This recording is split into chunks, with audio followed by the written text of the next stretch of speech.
ನಮಸ್ಕಾರ ಎಲ್ಲರಿಗೂ welcome to my YouTube channel. ಇಂದಿನ ಈ ತರಗತಿಯಲ್ಲಿ ಸಾಮಾನ್ಯ ಜ್ಞಾನ ವಿಷಯಕ್ಕೆ ಸಂಬಂಧಪಟ್ಟಂತಹ ಪ್ರಮುಖ ಸಂಭವನೀಯ ಪ್ರಶ್ನೆಗಳನ್ನು ಸಾಲ್ವ್ ಮಾಡ್ತಾ ಹೋಗೋಣ. ಸೊ ವಿಡಿಯೋವನ್ನು ಸ್ಕಿಪ್ ಮಾಡದೆ ಕೊನೆಯವರೆಗೂ ನೋಡಿ. ಇಂದಿನ ತರಗತಿಯ ಮೊದಲ ಪ್ರಶ್ನೆ ಹೀಗಿದೆ: ದ್ರೋಣಾಚಾರ್ಯ ಪ್ರಶಸ್ತಿಯನ್ನು ಯಾರಿಗೆ ನೀಡಲಾಗುತ್ತದೆ? ಕ್ರೀಡಾಪಟುಗಳು, ಅಂಪೈರ್ಗಳು, ಕ್ರೀಡಾ ಸಂಪಾದಕರು, ತರಬೇತಿದಾರರು. ಸೊ ಈ ಪ್ರಶ್ನೆಗೆ ಸರಿಯಾದ ಉತ್ತರ ತರಬೇತಿದಾರರು. ದ್ರೋಣಾಚಾರ್ಯ ಪ್ರಶಸ್ತಿಯನ್ನು ತರಬೇತುದಾರರಿಗೆ ನೀಡಲಾಗುತ್ತದೆ. ನೆಕ್ಸ್ಟ್ ಪ್ರಶ್ನೆ, ಎರಡನೇ ಪ್ರಶ್ನೆ, ಯಾವ ದೇಶದಲ್ಲಿ ವಿಜ್ಞಾನಿಗಳ ಗ್ರೇಟ್ ಪಿರಮಿಡ್ ಒಳಗೆ ಗುಪ್ತ ಮಾರ್ಗಗಳನ್ನು ಕಂಡುಹಿಡಿದಿದ್ದಾರೆ? ಯಾವ ದೇಶದಲ್ಲಿ ವಿಜ್ಞಾನಿಗಳ ಗ್ರೇಟ್ ಪಿರಮಿಡ್ ಒಳಗೆ ಗುಪ್ತ ಮಾರ್ಗಗಳನ್ನು ಕಂಡುಹಿಡಿದಿದ್ದಾರೆ? France, Bharat, Egypt, UK. So ಈ ಪ್ರಶ್ನೆಗೆ ಸರಿಯಾದ ಉತ್ತರ ಆಪ್ಷನ್ 3 ಈಜಿಪ್ಟ್. ಈಜಿಪ್ಟ್ನಲ್ಲಿ ಗುಪ್ತ ಮಾರ್ಗವನ್ನು ಕಂಡುಹಿಡಿದಿದ್ದಾರೆ. ನೆಕ್ಸ್ಟ್ ಪ್ರಶ್ನೆ, ಮೂರನೇ ಪ್ರಶ್ನೆ, ಕರ್ನಾಟಕದಲ್ಲಿರುವ ಪ್ರಸ್ತುತ ರಾಮ್ಸರ್ ತಾಣಗಳ ಸಂಖ್ಯೆ ಎಷ್ಟು? ಕರ್ನಾಟಕದಲ್ಲಿರುವ ಪ್ರಸ್ತುತ ರಾಮ್ಸರ್ ತಾಣಗಳ ಸಂಖ್ಯೆ ಎಷ್ಟು? 4, 6, 8, 9. ಸೊ ಈ ಪ್ರಶ್ನೆಗೆ ಸರಿಯಾದ ಉತ್ತರ ಆಪ್ಷನ್ 1 4. ಕರ್ನಾಟಕದಲ್ಲಿರುವ ಪ್ರಸ್ತುತ ರಾಮ್ಸರ್ ತಾಣಗಳ ಸಂಖ್ಯೆ ಎಷ್ಟು ಅಂದರೆ 4. ಯಾವ್ಯಾವು ಅಂದರೆ ಅಂಕಸಮುದ್ರ, ಮೊದಲನೇದು ಅಂಕಸಮುದ್ರ, ಎರಡನೇದು ಅಘನಾಶಿನಿ,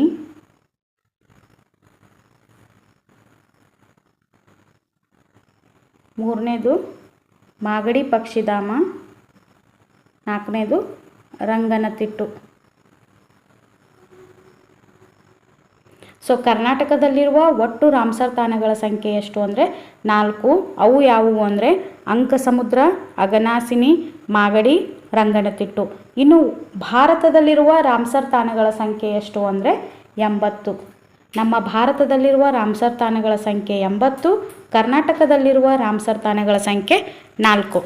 ನೆಕ್ಸ್ಟ್ ಪ್ರಶ್ನೆ, ನಾಲ್ಕನೇ ಪ್ರಶ್ನೆ, ವಿಜಯ್ ಶರ್ಮಾ ರಾಜೀನಾಮೆ ನೀಡಿದ್ದು ಯಾವ ಆನ್ಲೈನ್ ಪೇಮೆಂಟ್ ಬ್ಯಾಂಕಿಗೆ ಸಂಬಂಧಿಸಿದ್ದಾರೆ? ವಿಜಯ್ ಶರ್ಮಾ ಅವರು ರಾಜೀನಾಮೆ ನೀಡಿದ್ದು ಯಾವ ಆನ್ಲೈನ್ ಪೇಮೆಂಟ್ಗೆ ಇವರು ಸಂಬಂಧಿಸಿದ್ದಾರೆ? Paytm, PhonePe, UPI, Google pay. So ಈ ಪ್ರಶ್ನೆಗೆ ಸರಿಯಾದ ಉತ್ತರ ಪೇಟಿಎಂ. ವಿಜಯ್ ಶರ್ಮಾ ಅವರು ಇತ್ತೀಚೆಗೆ ರಾಜೀನಾಮೆ ನೀಡಿದ್ದು ಅವರು ಯಾವ ಆನ್ಲೈನ್ ಪೇಮೆಂಟ್ಗೆ ಸಂಬಂಧಿಸಿದ್ದಾರೆ ಅಂದರೆ ಪೇಟಿಎಂಗೆ ಸಂಬಂಧಿಸಿದ್ದಾರೆ. ಪೇಟಿಎಂ ಜಾರಿಗೆ ಬಂದಿದ್ದು 2017ರಲ್ಲಿ. ಇದರ ಪೇಟಿಎಂನ ಕೇಂದ್ರ ಕಚೇರಿ ಎಲ್ಲಿ ಕಂಡುಬರುತ್ತದೆ ಅಂದರೆ ನೋಯ್ಡಾದಲ್ಲಿ. ಈ ಪೇಟಿಎಂದ ಕೇಂದ್ರ ಕಚೇರಿ ನೋಯ್ಡಾದಲ್ಲಿ ಕಂಡುಬರುತ್ತೆ. ಸ್ಥಾಪನೆಯಾಗಿದ್ದು 2016. ಇದನ್ನು ಇತ್ತೀಚೆಗೆ ವಿಜಯ್ ಶರ್ಮಾ ಅವರು ರಾಜೀನಾಮೆ ನೀಡಿದ್ದಾರೆ. ಪ್ರಶ್ನೆ, ಕರ್ನಾಟಕದಲ್ಲಿ ಕೇಂದ್ರೀಯ ವಿಶ್ವವಿದ್ಯಾಲಯ ಕಂಡುಬರುವುದು ಎಲ್ಲಿ? ಕರ್ನಾಟಕದಲ್ಲಿ ಕೇಂದ್ರೀಯ ವಿಶ್ವವಿದ್ಯಾಲಯ ಕಂಡುಬರುವುದು ಎಲ್ಲಿ? ವಿಜಯಪುರ, ಬೀದರ್, ಕಲಬುರಗಿ, ಹಾವೇರಿ. ಸೊ ಈ ಪ್ರಶ್ನೆಗೆ ಸರಿಯಾದ ಉತ್ತರ ಆಪ್ಷನ್ 3 ಕಲಬುರಗಿ. ಕರ್ನಾಟಕದಲ್ಲಿ ಕೇಂದ್ರೀಯ ವಿಶ್ವವಿದ್ಯಾಲಯ ಕಲಬುರಗಿಯಲ್ಲಿ ಕಂಡುಬರುತ್ತದೆ. ಇನ್ನು ವಿಜಯಪುರದಲ್ಲಿ ಕಂಡುಬರುವಂತಹ ವಿಶ್ವವಿದ್ಯಾಲಯ ಯಾವುದು ಅಂದರೆ ಮಹಿಳಾ ವಿಶ್ವವಿದ್ಯಾಲಯ. ವಿಜಯಪುರದಲ್ಲಿ ಮಹಿಳಾ ವಿಶ್ವವಿದ್ಯಾಲಯವನ್ನು ನೋಡ್ಬೋದು. ಇನ್ನು ಬೀದರ್ನಲ್ಲಿ ಕಂಡುಬರುವಂತಹ ವಿಶ್ವವಿದ್ಯಾಲಯ ಯಾವುದು ಅಂದರೆ ಪಶು ವಿಶ್ವವಿದ್ಯಾಲಯ. ಬೀದರ್ನಲ್ಲಿ ಪಶು ವಿಶ್ವವಿದ್ಯಾಲಯ. ಇನ್ನು ಹಾವೇರಿಯಲ್ಲಿ ಕಂಡುಬರುವಂತಹ ವಿಶ್ವವಿದ್ಯಾಲಯ ಯಾವುದು ಅಂದರೆ ಜಾನಪದ. ಕರ್ನಾಟಕದಲ್ಲಿ ಕೇಂದ್ರೀಯ ವಿಶ್ವವಿದ್ಯಾಲಯ ಕಲಬುರಗಿ, ವಿಜಯಪುರದಲ್ಲಿ ಮಹಿಳಾ ವಿಶ್ವವಿದ್ಯಾಲಯ, ಬೀದರ್ನಲ್ಲಿ ಪಶು ವಿಶ್ವವಿದ್ಯಾಲಯ, ಇನ್ನು ಹಾವೇರಿಯಲ್ಲಿ ಜಾನಪದ ವಿಶ್ವವಿದ್ಯಾಲಯವನ್ನು ನಾವು ನೋಡ್ಬೋದು. ನೆಕ್ಸ್ಟ್ ಪ್ರಶ್ನೆ, ಆರನೇ ಪ್ರಶ್ನೆ, ಮೌಂಟ್ ಎವರೆಸ್ಟ್ ಯಾವ ಖಂಡದಲ್ಲಿ ಕಂಡುಬರುತ್ತದೆ? ಮೌಂಟ್ ಎವರೆಸ್ಟ್ ಯಾವ ಖಂಡದಲ್ಲಿ ಕಂಡುಬರುತ್ತದೆ? Asia, Africa, Australia, Europe. So ಈ ಪ್ರಶ್ನೆಗೆ ಸರಿಯಾದ ಉತ್ತರ ಏಷ್ಯಾ. ಮೌಂಟ್ ಎವರೆಸ್ಟ್ ಯಾವ ಖಂಡದಲ್ಲಿ ಕಂಡುಬರುತ್ತದೆ ಅಂದರೆ ಏಷ್ಯಾ ಖಂಡದಲ್ಲಿ ಕಂಡುಬರುತ್ತದೆ. ನೆಕ್ಸ್ಟ್ ಪ್ರಶ್ನೆ, 7ನೇ ಪ್ರಶ್ನೆ. 2011ರ ಜನಗಣತಿ ಪ್ರಕಾರ ಕರ್ನಾಟಕದಲ್ಲಿ ಅತಿ ಹೆಚ್ಚು ಲಿಂಗಾನುಪಾತ ಹೊಂದಿರುವ ಜಿಲ್ಲೆ ಯಾವುದು? 2011ರ ಜನಗಣತಿ ಪ್ರಕಾರ ಕರ್ನಾಟಕದಲ್ಲಿ ಅತಿ ಹೆಚ್ಚು ಲಿಂಗಾನುಪಾತ ಹೊಂದಿರುವಂತಹ ಜಿಲ್ಲೆ ಯಾವುದು? ಬೆಂಗಳೂರು ನಗರ, ವಿಜಯಪುರ, ಹಾಸನ, ಉಡುಪಿ. ಸೊ ಈ ಪ್ರಶ್ನೆಗೆ ಸರಿಯಾದ ಉತ್ತರ ಆಪ್ಷನ್ 4 ಉಡುಪಿ. ಸೊ ಉಡುಪಿ ಅತಿ ಹೆಚ್ಚು ಲಿಂಗಾನುಪಾತ ಹೊಂದಿರುವಂತಹ ಜಿಲ್ಲೆಯಾದರೆ ಬೆಂಗಳೂರು ನಗರ ಅತಿ ಕಡಿಮೆ ಲಿಂಗಾನುಪಾತ ಹೊಂದಿರುವಂತಹ ಜಿಲ್ಲೆಯಾಗಿದೆ. ಈ 2011ರಲ್ಲಿ ನಡೆದಿರುವಂತಹ ಜನಗಣತಿ ಇದು ಒಟ್ಟು 15ನೇ ಜನಗಣತಿ ಅಂಥೇಳಿ ನಾವು ನೋಡ್ಬೋದು. ಹಾಗೂ ಅತಿ ವಿಳಂಬವಾದ ಜನಗಣತಿ ಯಾವುದು ಅಂದರೆ ಇದೇ 2011ರ ಜನಗಣತಿಯಾಗಿದೆ. ಈ 2011ರ ಜನಗಣತಿ ಪ್ರಕಾರ ಉಡುಪಿ ಅತಿ ಹೆಚ್ಚು ಲಿಂಗಾನುಪಾತ ಹೊಂದಿದೆ ಹಾಗೂ ಬೆಂಗಳೂರು ಅತಿ ಕಡಿಮೆ ಲಿಂಗಾನುಪಾತ ಹೊಂದಿರುವಂತಹ ಜಿಲ್ಲೆಯಾಗಿದೆ. ಇನ್ನು ಭಾರತದಲ್ಲಿ ಬಂದರೆ ಅತಿ ಹೆಚ್ಚು ಲಿಂಗಾನುಪಾತ ಹೊಂದಿರುವಂತಹ ರಾಜ್ಯ ಯಾವುದು ಅಂದರೆ ಕೇರಳ. ಅತಿ ಕಡಿಮೆ ಲಿಂಗಾನುಪಾತ ಹೊಂದಿರುವಂತಹ ರಾಜ್ಯ ಯಾವುದು ಅಂದರೆ ಹರಿಯಾಣ. ಅತಿ ಹೆಚ್ಚು ಲಿಂಗಾನುಪಾತ ಹೊಂದಿರುವಂತಹ ರಾಜ್ಯ ಕೇರಳ, ಅತಿ ಹೆಚ್ಚು ಲಿಂಗಾನುಪಾತ ಹೊಂದಿರುವಂತಹ ಜಿಲ್ಲೆ ಉಡುಪಿ, ಅತಿ ಕಡಿಮೆ ಲಿಂಗಾನುಪಾತ ಹೊಂದಿರುವಂತಹ ರಾಜ್ಯ ಹರಿಯಾಣ, ಅತಿ ಕಡಿಮೆ ಲಿಂಗಾನುಪಾತ ಹೊಂದಿರುವಂತಹ ಜಿಲ್ಲೆ ಬೆಂಗಳೂರು ನಗರ. ನೆಕ್ಸ್ಟ್ ಪ್ರಶ್ನೆ, 8ನೇ ಪ್ರಶ್ನೆ. RBI ರಾಷ್ಟ್ರೀಕರಣಗೊಂಡಿದ್ದು ಯಾವಾಗ? RBI ರಾಷ್ಟ್ರೀಕರಣಗೊಂಡಿದ್ದು ಯಾವಾಗ? 1949 ಜನವರಿ 1, 1935 April 1, 1956 June 2, 1987 May 4. So RBI ಅಂದರೆ ಭಾರತೀಯ ರಿಸರ್ವ್ ಬ್ಯಾಂಕ್ ಅಂತ ಹೇಳಿ ಕರಿತೀವಿ. ಸೊ ಈ ರಿಸರ್ವ್ ಬ್ಯಾಂಕ್ RBI ರಾಷ್ಟ್ರೀಕರಣಗೊಂಡಿದ್ದು ಯಾವಾಗ ಅನ್ನೋದು ಪ್ರಶ್ನೆ ಇದೆ. ಸೊ ಈ ಪ್ರಶ್ನೆಗೆ ಸರಿಯಾದ ಉತ್ತರ 1949 ಜನವರಿ 1ರಂದು RBI ರಾಷ್ಟ್ರೀಕರಣಗೊಂಡಿದ್ದು 1949 ಜನವರಿ 1ರಂದು. ಇನ್ನು ಸ್ಥಾಪನೆಯಾಗಿದ್ದು ಎಷ್ಟರಲ್ಲಿ ಅಂದರೆ 1935 ಏಪ್ರಿಲ್ 1ರಂದು. ಸೊ RBI ಸ್ಥಾಪನೆಯಾಗಿದ್ದು ಯಾವಾಗ ಅಂದರೆ 1935 ಏಪ್ರಿಲ್ 1. RBI ರಾಷ್ಟ್ರೀಕರಣಗೊಂಡಿದ್ದು ಯಾವಾಗ ಅಂದರೆ 1949 ಜನವರಿ 1. ಇನ್ನು ಇದರ ಕೇಂದ್ರ ಕಚೇರಿ ಎಲ್ಲಿ ಕಂಡುಬರುತ್ತದೆ ಅಂದರೆ ಕಲ್ಕತ್ತಾದಲ್ಲಿ ಕಂಡುಬರುತ್ತದೆ. RBIನ ಕೇಂದ್ರ ಕಚೇರಿ ಎಲ್ಲಿ ಕಂಡುಬರುತ್ತದೆ ಅಂದರೆ ಕಲ್ಕತ್ತಾದಲ್ಲಿ ಕಂಡುಬರುತ್ತದೆ. ಇನ್ನು 1937ರಲ್ಲಿ ಇದನ್ನು ಮುಂಬೈಗೆ 1937ರಲ್ಲಿ ಇದನ್ನು ಮುಂಬೈಗೆ ಸ್ಥಳಾಂತರಿಸಿದರು. ಇನ್ನು ಇದರ ಮೊದಲ ಗವರ್ನರ್ ಯಾರು ಅಂದರೆ RBIನ ಮೊದಲ ಗವರ್ನರ್ ಯಾರು ಅಂದರೆ O. ಸ್ಮಿತ್ ಅನ್ನೋರು ಮೊದಲನೇ ಗವರ್ನರ್ ಆಗಿದ್ದಾರೆ. ಹಾಗೂ ಭಾರತದ ಮೊದಲ ಗವರ್ನರ್ ಯಾರು? RBIನ ಭಾರತದ ಮೊದಲ ಗವರ್ನರ್ ಯಾರು ಅಂದರೆ C.D. ದೇಶ್ಮುಖ್. ಇನ್ನು ಕರ್ನಾಟಕದ ಮೊದಲ ಗವರ್ನರ್ ಯಾರು ಅಂದರೆ ಬೆನಗಲ್ ರಾಮರಾವ್ ಅನ್ನೋರು ಕರ್ನಾಟಕದ ಮೊದಲ ಗವರ್ನರ್. ಅಂದರೆ RBIಗೆ ಕರ್ನಾಟಕದ ಮೊದಲ ಗವರ್ನರ್ ಯಾರು ಅಂದರೆ ಬೆನಗಲ್ ರಾಮರಾವ್. ಇನ್ನು ಪ್ರಸ್ತುತ RBIನ ಗವರ್ನರ್ ಯಾರು ಅಂದರೆ ಶಕ್ತಿಕಾಂತ್ ದಾಸ್.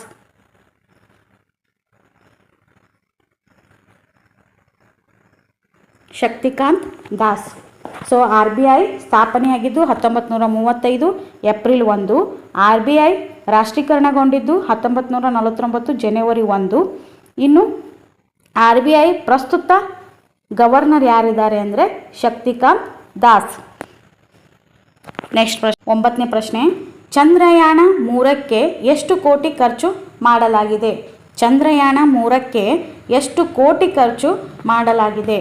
615 ಕೋಟಿ, 690 ಕೋಟಿ, 612 ಕೋಟಿ, 200 ಕೋಟಿ. ಸೊ ಚಂದ್ರಯಾನ 3ಕ್ಕೆ ಎಷ್ಟು ಕೋಟಿ ಖರ್ಚು ಮಾಡಲಾಗಿದೆ ಅಂದರೆ ಈ ಪ್ರಶ್ನೆಗೆ ಸರಿಯಾದ ಉತ್ತರ 615 ಕೋಟಿ. ಚಂದ್ರಯಾನ 3 615 ಕೋಟಿ ಖರ್ಚು ಮಾಡಲಾಗಿದೆ. ಈ ಚಂದ್ರಯಾನ 3 2023 ಜುಲೈ 14ರಂದು ಇದನ್ನು ಉಡಾವಣೆ ಮಾಡಲಾಯಿತು. 2023 ಜುಲೈ 14ರಂದು ಉಡಾವಣೆ ಮಾಡಲಾಯಿತು. ಇದು ಲ್ಯಾಂಡ್ ಆಗಿದ್ದು ಯಾವಾಗ ಅಂದರೆ ಆಗಸ್ಟ್ 23ರಂದು. ಚಂದ್ರಯಾನ 3ಕ್ಕೆ 615 ಕೋಟಿ ಖರ್ಚು ಮಾಡಲಾಯಿತು.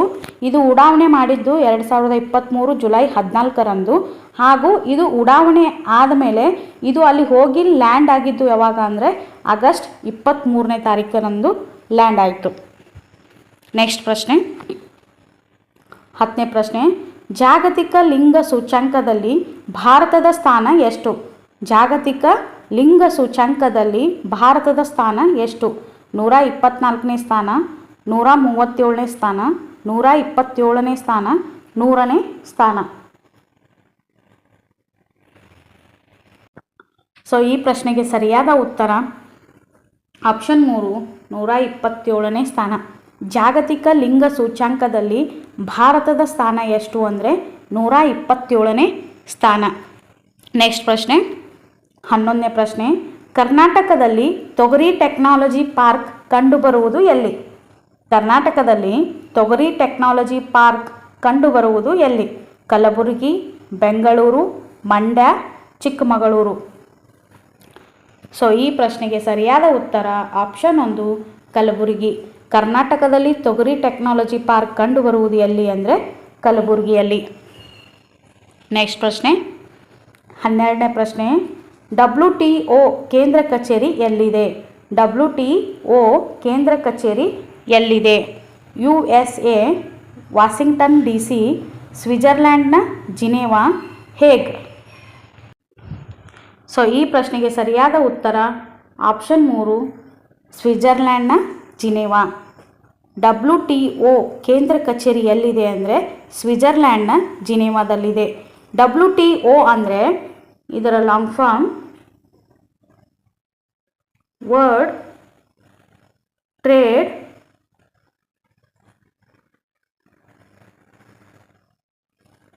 ಆರ್ಗನೈಜೇಷನ್. WTOನ ವಿಸ್ತೃತ ರೂಪ ಏನು ಅಂದರೆ ವರ್ಲ್ಡ್ ಟ್ರೇಡ್ ಆರ್ಗನೈಜೇಷನ್ ಅಂಥೇಳಿ ಕರಿಬೋದು. ಇದನ್ನು ಕನ್ನಡದಲ್ಲಿ ವಿಶ್ವ ವ್ಯಾಪಾರ ಸಂಘಟನೆ ಅಂಥೇಳಿ ಕರೀತಾರೆ. ಇದನ್ನು WTOನ ಕನ್ನಡದಲ್ಲಿ ವಿಶ್ವ ವ್ಯಾಪಾರ ಸಂಘಟನೆ ಅಂಥೇಳಿ ಕರೀತಾರೆ. ಇದು ಸ್ಥಾಪನೆಯಾಗಿದ್ದು 1995 ಜನವರಿ 1ರಂದು. 1995 ಜನವರಿ 1ರಂದು ಈ WTO ಸ್ಥಾಪನೆಯಾಗುತ್ತಾ. ಇದರ ಕೇಂದ್ರ ಕಚೇರಿ ಸ್ವಿಟ್ಜರ್ಲ್ಯಾಂಡ್ನ ಜಿನೇವಾದಲ್ಲಿ ಕಂಡುಬರುತ್ತದೆ. ಒಟ್ಟು ಎಷ್ಟು ರಾಷ್ಟ್ರಗಳನ್ನು ಒಳಗೊಂಡಿದೆ ಅಂದರೆ 164 ರಾಷ್ಟ್ರಗಳನ್ನು ಒಳಗೊಂಡಿದೆ. WTO ಅಂದರೆ ವರ್ಲ್ಡ್ ಟ್ರೇಡ್ ಆರ್ಗನೈಜೇಷನ್. ಇದನ್ನು ಕನ್ನಡದಲ್ಲಿ ವಿಶ್ವ ವ್ಯಾಪಾರ ಸಂಘಟನೆ ಅಂಥೇಳಿ ಕರಿತೀವಿ. ಇದು ಸ್ಥಾಪನೆಯಾಗಿದ್ದು 1995 ಜನವರಿ 1ರಂದು. ಇದರ ಕೇಂದ್ರ ಕಚೇರಿ ಕಂಡುಬರುವುದು ಎಲ್ಲಿ ಅಂದರೆ ಸ್ವಿಟ್ಜರ್ಲ್ಯಾಂಡ್ನ ಜಿನೇವಾದಲ್ಲಿ ಕಂಡುಬರುತ್ತೆ. ಇದು ಒಟ್ಟು ಎಷ್ಟು ರಾಷ್ಟ್ರಗಳನ್ನು ಒಳಗೊಂಡಿದೆ ಅಂದರೆ 164 ರಾಷ್ಟ್ರಗಳನ್ನು ಒಳಗೊಂಡಿದೆ. ನೆಕ್ಸ್ಟ್ ಪ್ರಶ್ನೆ, 13ನೇ ಪ್ರಶ್ನೆ, ದೇಶದ ಮೊದಲ ಸಹಕಾರಿ ಸಂಘವನ್ನು ಕರ್ನಾಟಕದ ಯಾವ ಜಿಲ್ಲೆಯಲ್ಲಿ ಪ್ರಾರಂಭಿಸಲಾಯಿತು? ದೇಶದ ಮೊದಲ ಸಹಕಾರಿ ಸಂಘವನ್ನು ಕರ್ನಾಟಕದ ಯಾವ ಜಿಲ್ಲೆಯಲ್ಲಿ ಪ್ರಾರಂಭಿಸಲಾಯಿತು? ಗದಗ್, ಹಾವೇರಿ, ವಿಜಯಪುರ, ಬೆಂಗಳೂರು. ಸೊ ಈ ಪ್ರಶ್ನೆಗೆ ಸರಿಯಾದ ಉತ್ತರ ಗದಗ್. ಗದಗ್ನ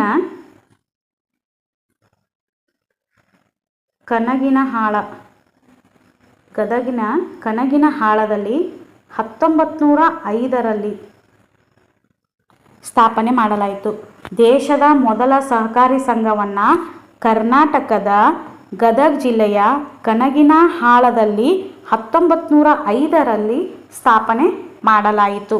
ಕರ್ನಾಟಕದ ಸಹಕಾರ ಸಚಿವರು ಯಾರು ಅಂದರೆ ರಾಜಣ್ಣ.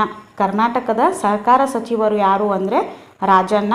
ಇನ್ನು ಭಾರತದ ಸಹಕಾರ ಸಚಿವರು ಯಾರು ಅಂದರೆ ಅಮಿತ್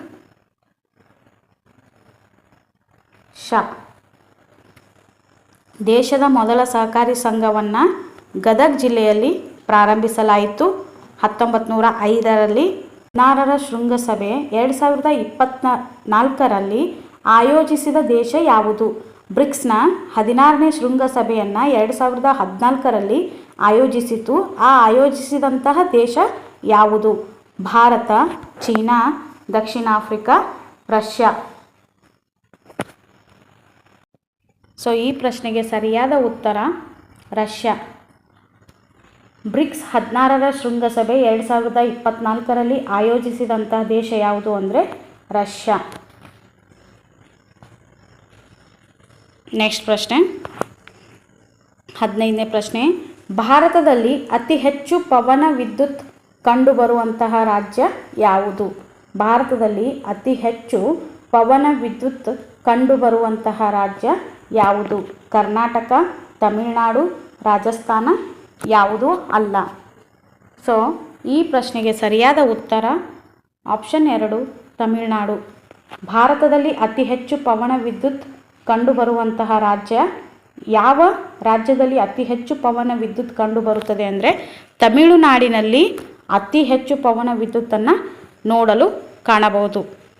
ನೆಕ್ಸ್ಟ್ ಪ್ರಶ್ನೆ 16ನೇ ಪ್ರಶ್ನೆ. ಸಂಪತ್ತಿನ ಸೋರಿಕೆ ಸಿದ್ಧಾಂತ ರಚಿಸಿದವರು ಯಾರು? ಸಂಪತ್ತಿನ ಸೋರಿಕೆ ಸಿದ್ಧಾಂತ ರಚಿಸಿದವರು ಯಾರು?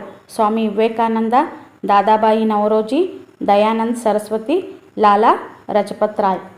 ಸೊ ಈ ಪ್ರಶ್ನೆಗೆ ಸರಿಯಾದ ಉತ್ತರ ಆಪ್ಷನ್ 2 ದಾದಾಬಾಯಿ ನವರೋಜಿ. ಸಂಪತ್ತಿನ ಸೋರಿಕೆ ಸಿದ್ಧಾಂತವನ್ನು ರಚಿಸಿದವರು ದಾದಾಬಾಯಿ ನವರೋಜಿಯವರು. 17ನೇ ಪ್ರಶ್ನೆ. ಸೌರವ್ಯೂಹದ ಅತಿ ದೊಡ್ಡ ಗ್ರಹ ಯಾವುದು? ಸೌರವ್ಯೂಹದ ಅತಿ ದೊಡ್ಡ ಗ್ರಹ ಯಾವುದು? ಗುರು, ಭೂಮಿ, ಶುಕ್ರ, ಮಂಗಳ. ಸೊ ಈ ಪ್ರಶ್ನೆಗೆ ಸರಿಯಾದ ಉತ್ತರ ಆಪ್ಷನ್ 1 ಗುರು. ಸೌರವ್ಯೂಹದ ಅತಿ ದೊಡ್ಡ ಗ್ರಹ ಯಾವುದು ಅಂದರೆ ಗುರು.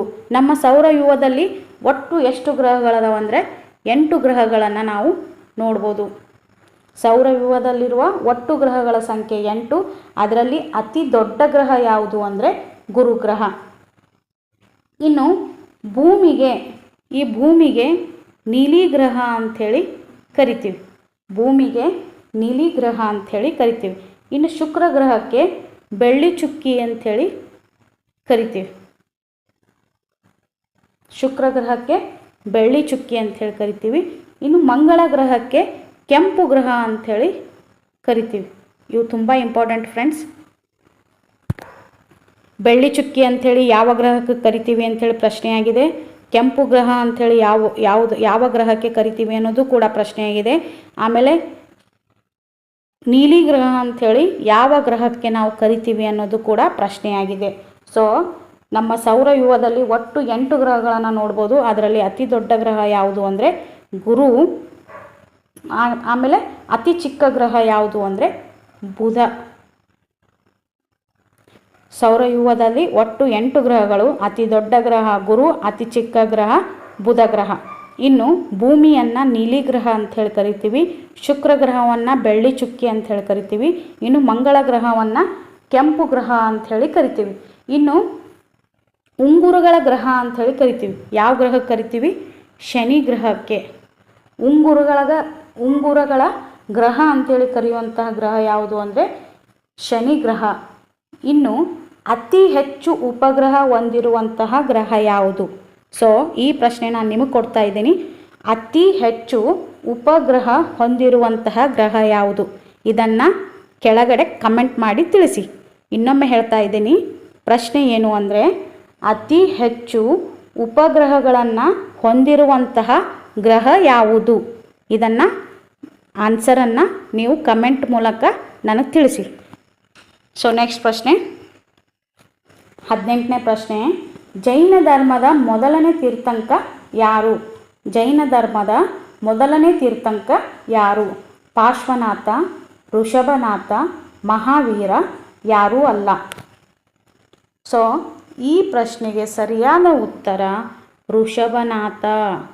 ಜೈನ ಧರ್ಮದ ಮೊದಲನೇ ತೀರ್ಥಂಕ ಯಾರು ಅಂದರೆ ಋಷಭನಾಥನಿಗೆ ನಾವು ಜೈನ ಧರ್ಮದ ಮೊದಲ ತೀರ್ಥಂಕ ಅಂಥೇಳಿ ಕರಿತೀವಿ. ಇನ್ನು ಪಾರ್ಶ್ವನಾಥ ಎಷ್ಟನೇ ತೀರ್ಥಂಕ ಅಂದರೆ 23ನೇ ತೀರ್ಥಂಕ.